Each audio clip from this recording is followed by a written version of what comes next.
Bienvenue sur Lumière de Vie, une chaîne qui va t'apporter de la lumière dans ta vie. Aujourd'hui, nous allons parler d'un sujet que beaucoup de chrétiens négligent, mais qui est pourtant l'un des plus importants dans la marche avec Dieu, les pièges de Satan. Le diable ne vient pas toujours avec des cornes et un trident. Il se présente souvent sous une forme séduisante, douce, rassurante, mais son objectif est toujours le même: détruire ta relation avec Dieu, t'éloigner de la prière, te décourager et finalement te pousser à abandonner ta foi. La Bible dit dans 1 Pierre 5,8 « Soyez sobres, veillez, votre adversaire, le diable, rôde comme un lion rugissant, cherchant qui il dévorera. » Ce verset est un avertissement direct. Le combat spirituel est réel. Et ce n'est pas un combat que l'on mène une fois pour toutes. C'est un combat quotidien, dans les pensées, les choix, les émotions et les relations. Beaucoup de croyants tombent non pas parce qu'ils ont cessé d'aimer Dieu, mais parce qu'ils ont baissé leur garde. Ils ont laissé une porte ouverte, un compromis, une petite habitude, un manque de vigilance. Et Satan en a profité pour semer la confusion, la fatigue spirituelle, et parfois même la chute totale.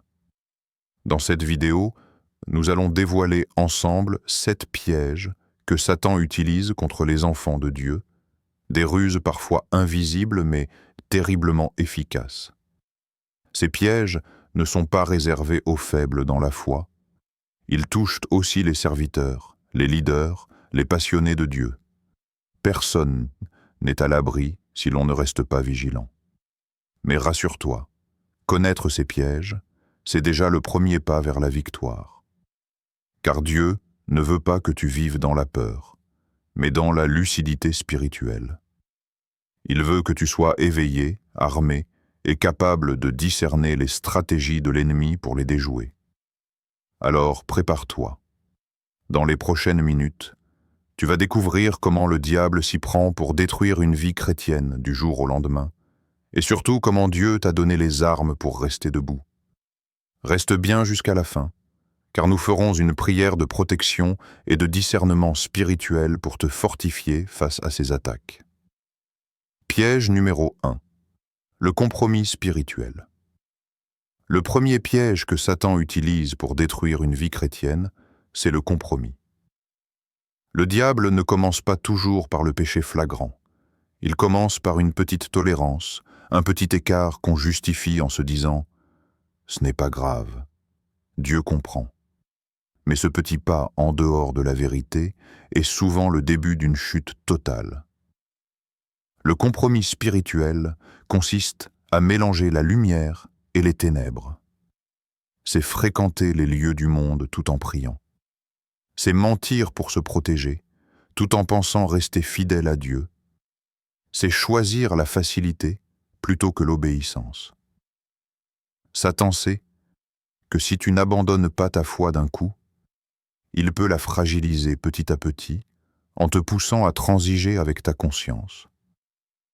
La Bible dit « Un peu de levain fait lever toute la pâte » Galates 5, 9. Une petite désobéissance ouvre la porte à de plus grandes. Et bientôt, ce qui t'aurait choqué autrefois te paraît normal. Ton cœur s'endurcit sans que tu t'en rendes compte. Le diable aime rendre le péché acceptable. Il le maquille, il le déguise, il te fait croire que Dieu est trop bon pour te juger, que tout le monde le fait, que tu peux toujours te repentir plus tard. C'est le langage du serpent dans le jardin d'Éden. Dieu a-t-il réellement dit? C'est la même stratégie aujourd'hui. Il sème le doute sur la parole, il relativise la sainteté. Le compromis détruit la puissance spirituelle. Un croyant qui vit dans le compromis ne peut plus entendre clairement Dieu. Il perd sa sensibilité au Saint-Esprit. Ses prières deviennent faibles, son discernement s'éteint, et il finit par tomber dans la honte.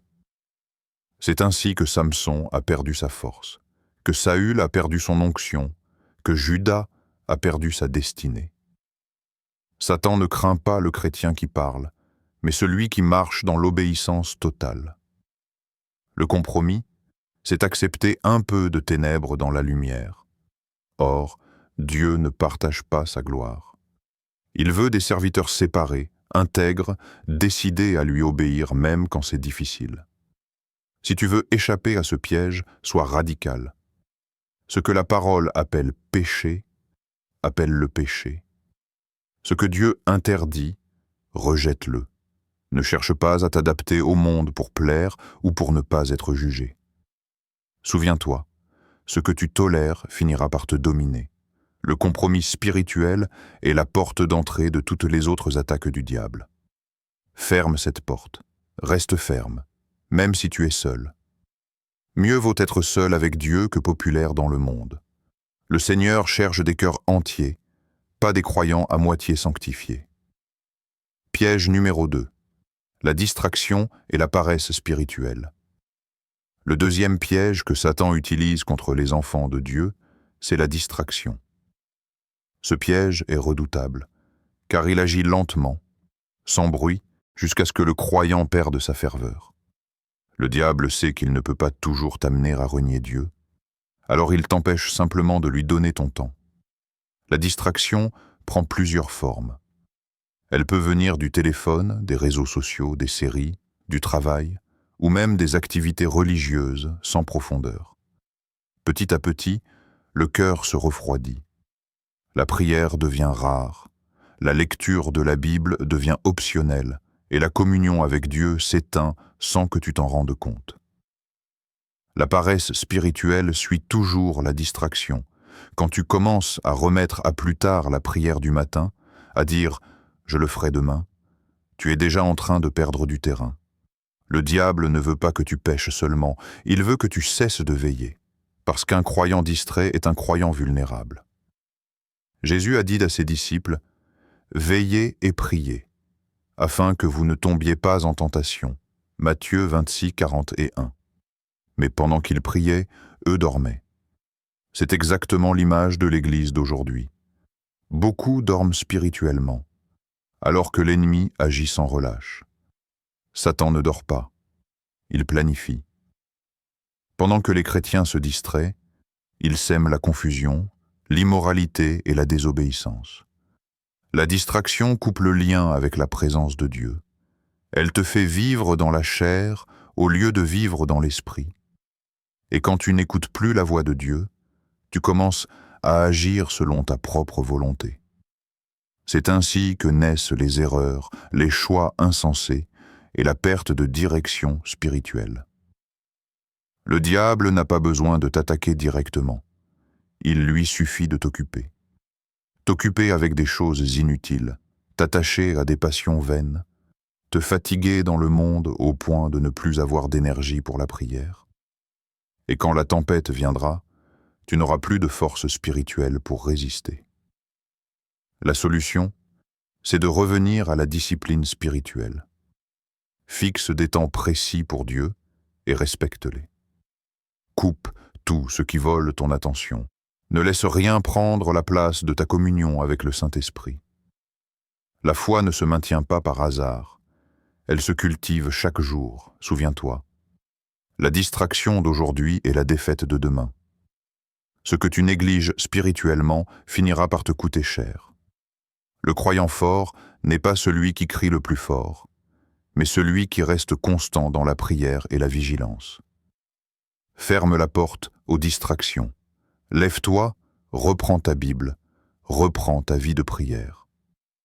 Car chaque minute passée loin de la présence de Dieu est une minute gagnée par l'ennemi. Piège numéro 3. L'orgueil spirituel. Le troisième piège que Satan tend aux enfants de Dieu, c'est l'orgueil spirituel. Ce piège est subtil, car il se cache derrière l'apparence de la piété. L'orgueil spirituel, c'est quand un croyant commence à croire qu'il est plus saint, plus fort, ou plus spirituel que les autres. C'est quand on se sent indispensable à Dieu, au lieu de se sentir dépendant de lui. C'est ce piège qui a fait tomber Lucifer. Il ne s'est pas rebellé parce qu'il manquait de gloire, mais parce qu'il en voulait davantage. Il a voulu être comme Dieu. L'orgueil a transformé un ange de lumière en prince des ténèbres. Et depuis, il utilise la même ruse contre ceux qui servent Dieu. L'orgueil spirituel se manifeste quand on commence à juger les autres, à mépriser ceux qui ne prient pas comme nous, à se vanter de ses dons ou de ses révélations. On ne se remet plus en question, on ne cherche plus à apprendre, on croit tout savoir. C'est à ce moment-là que Satan trouve une ouverture. Car Dieu résiste aux orgueilleux, mais fait grâce aux humbles. Jacques 4,6. L'orgueil est dangereux parce qu'il isole le croyant. Il coupe la communication avec Dieu. Quand un serviteur de Dieu tombe dans l'orgueil, il cesse d'écouter le Saint-Esprit, mais il croit toujours être conduit par lui. C'est le début de la chute. C'est ce qui est arrivé au roi Saül. Il a commencé humble, mais il a fini désobéissant et rejeté par Dieu, parce qu'il a voulu s'élever au-dessus de la parole. L'orgueil spirituel peut aussi venir après des victoires. Quand Dieu t'utilise, quand les gens t'admirent, quand tes prières portent du fruit. Si ton cœur n'est pas brisé devant Dieu, tu risques de croire que tout vient de toi. Mais ce que Dieu te donne ne t'appartient pas. Le jour où tu oublies que tu n'es qu'un instrument entre ses mains, tu t'éloignes déjà de sa présence. L'orgueil empêche la repentance. Un chrétien orgueilleux ne reconnaît jamais ses fautes.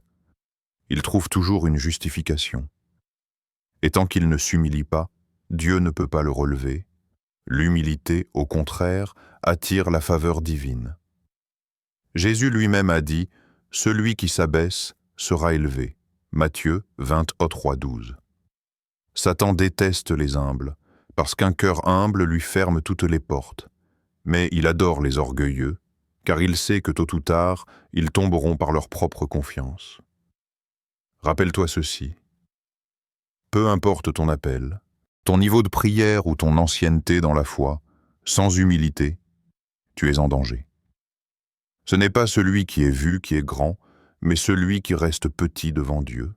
Reste à genoux, même quand Dieu t'élève. Reste dépendant, même quand tu deviens fort.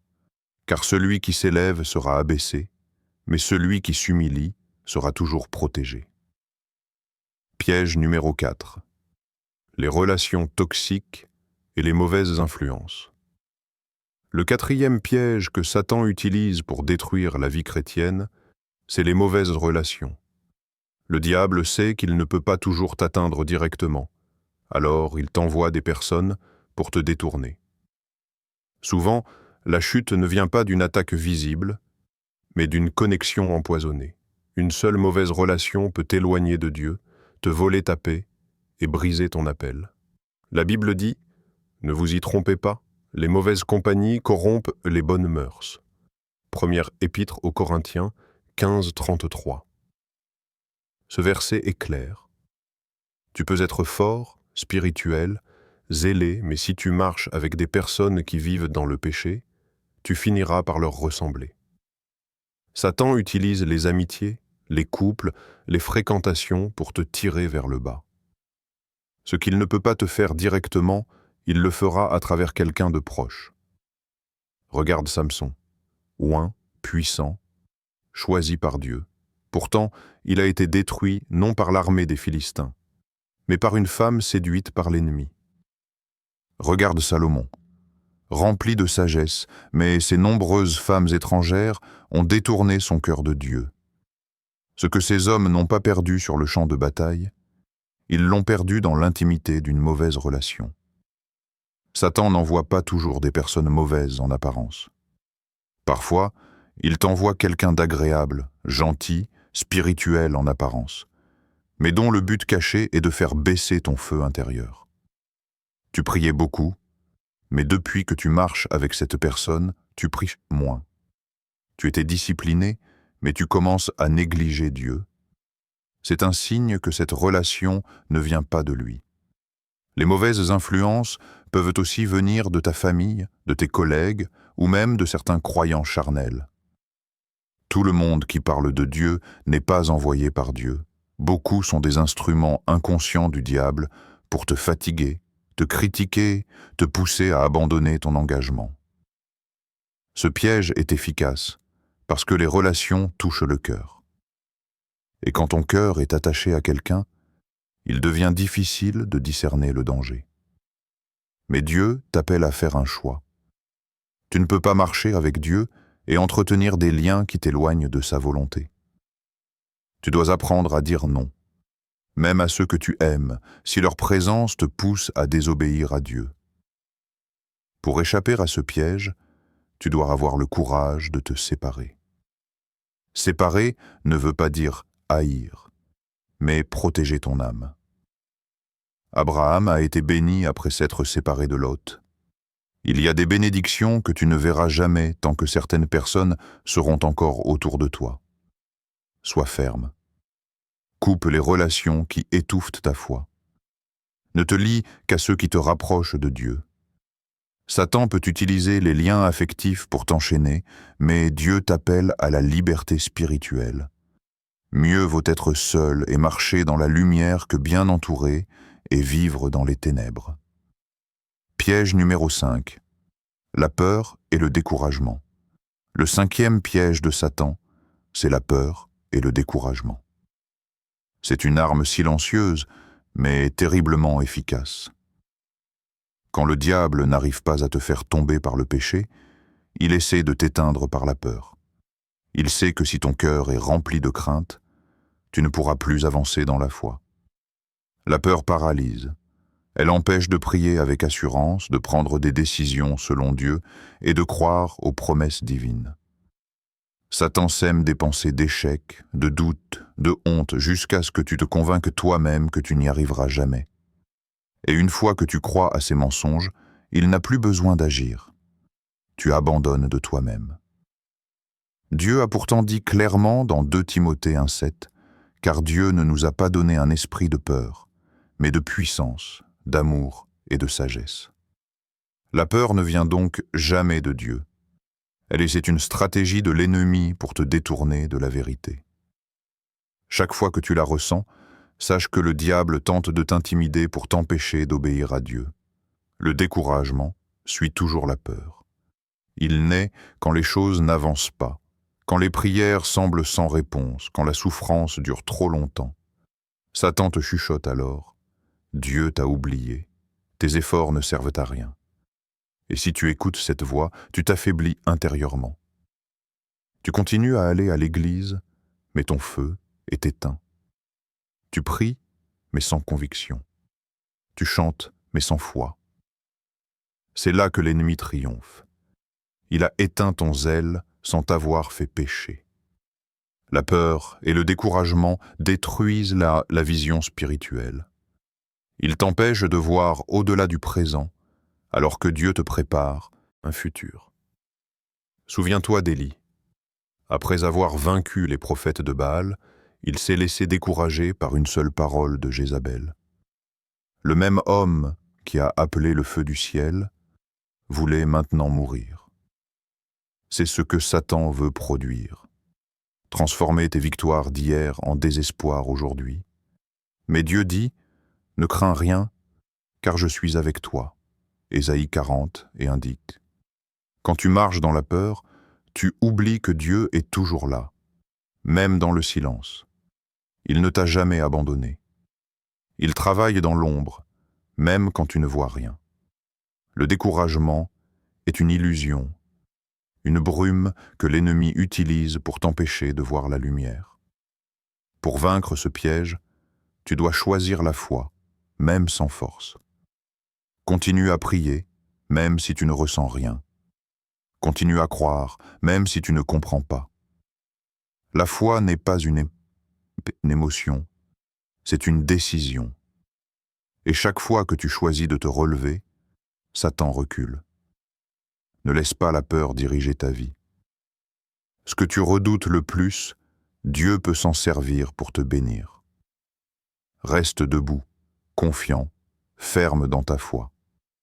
Car le diable ne peut rien contre un croyant qui refuse de céder à la peur. Piège numéro 6. Le péché caché. Le 6e piège que Satan utilise pour détruire la vie chrétienne, c'est le péché caché. C'est l'un des plus dangereux, car il se développe dans le secret, là où personne ne peut voir, mais où Dieu voit tout. Le diable sait que si le péché reste invisible aux autres, le croyant se sent en sécurité.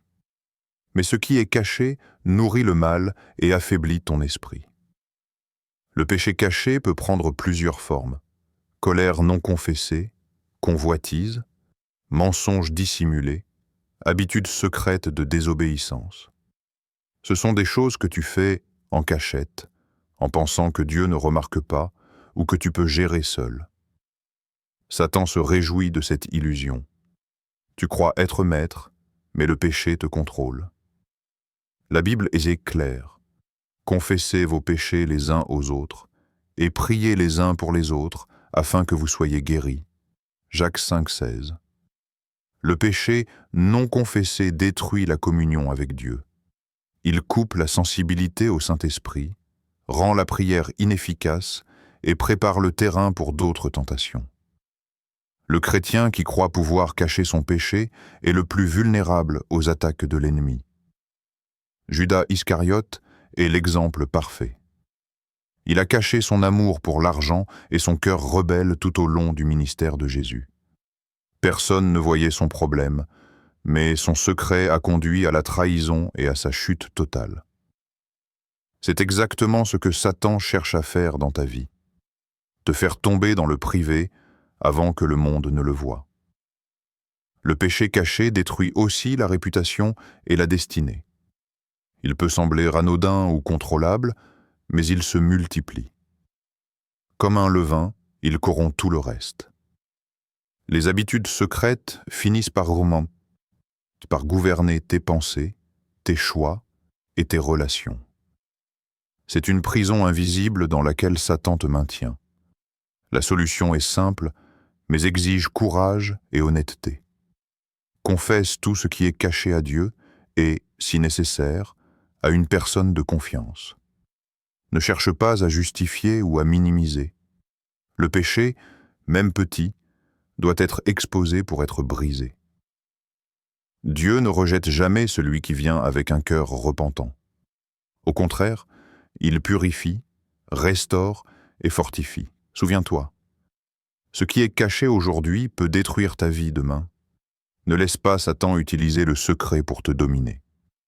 Sois radical dans la confession, vigilant dans les habitudes et discipliné dans la prière. C'est ainsi que tu peux marcher dans la lumière et rester invincible face aux ruses de l'ennemi. Piège numéro 7. L'abandon de la foi. Le 7e et dernier piège de Satan est l'abandon de la foi. C'est le plus silencieux et le plus dangereux, car il ne se manifeste pas toujours par un péché évident. Il commence par la lassitude, le doute et le découragement, jusqu'à ce que le croyant perde le goût de marcher avec Dieu. Et quand la foi disparaît, tout le reste s'effondre. Satan sait que si tu abandonnes Dieu dans ton cœur, tu n'as plus besoin de te détourner par le péché ou par les relations toxiques. Il n'a plus besoin de t'attaquer directement. L'abandon de la foi détruit ta destinée, tes bénédictions et ta protection divine.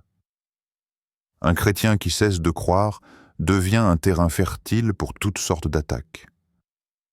L'abandon peut être progressif. D'abord, tu négliges la prière, ensuite, tu laisses tomber l'étude de la parole, puis tu remets à plus tard ton engagement dans l'Église ou le ministère. Petit à petit, tu t'éloignes de Dieu sans même t'en rendre compte. Jésus a prévenu: plusieurs tomberont de leur foi, se trahiront et se haïront les uns les autres. Matthieu 24,10.